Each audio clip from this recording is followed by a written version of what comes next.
5 years ago, I was sitting in my boss's office because I had finally reached the point of having enough.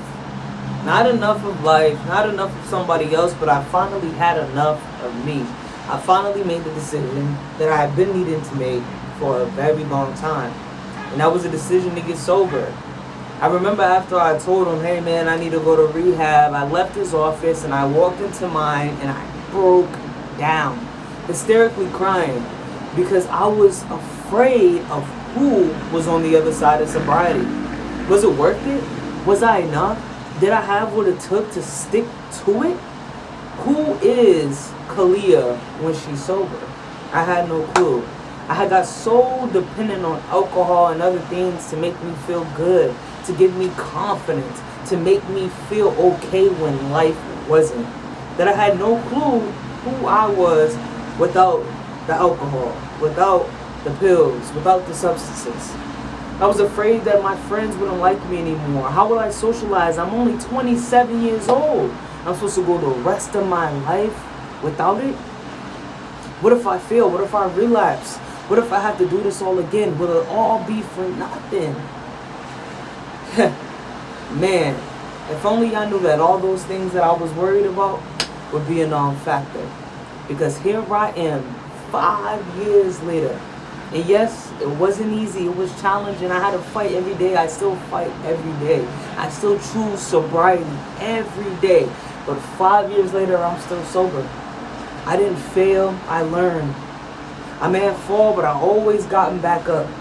I've learned, I've grown, and I've maintained my sobriety over the past 5 years. And it started with a choice. It started with a decision. It started with a feeling in here. A feeling of, if I don't do something different, I will never live a life of peace. I will never know happiness. I will never know joy. I can't keep running from me. I always tell y'all, everywhere you go, there you are. And I was tired of trying to outrun myself. I had to face me. I had to look in the mirror. I had to do the work. And now I live in this beautiful country, Thailand. I'm a published author. I'm a public speaker. I'm working on my second book. I just founded my NGO, Camp Revolution. Not only did my sobriety change and give me my life back, but it's giving me the ability to change and inspire other people to take theirs. To take life by the balls, excuse my French, and create one worth living. At some point, we have to realize that our trauma isn't our fault, but it's our responsibility to do the work to heal it. And it's an everyday decision. We can choose to be the victims of our story or the victors, and I chose to be the victor.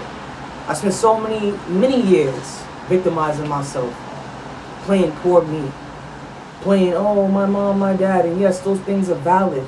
But how long you gonna allow your past to keep you from your purpose? How long you gonna allow your pain to keep you shackled? To me, that's just an excuse. It's an excuse not to move forward because you're afraid of what's on the other side. You're afraid of failure. You're afraid of success. You're afraid of being seen. And I was.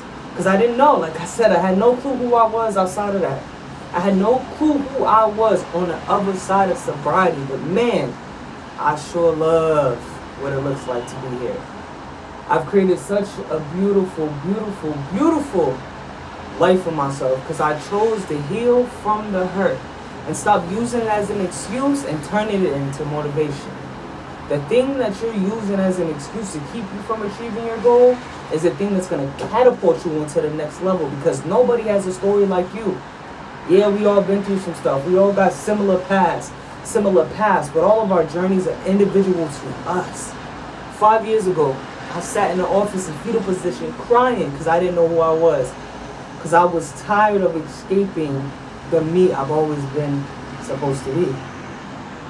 5 years later, I'm on a balcony in Thailand, just had a photo shoot, living the life of my dreams.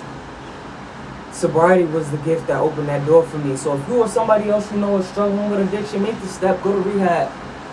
Work on you. You deserve life on the other side. We do recover, we can, and I'm living proof. I love you.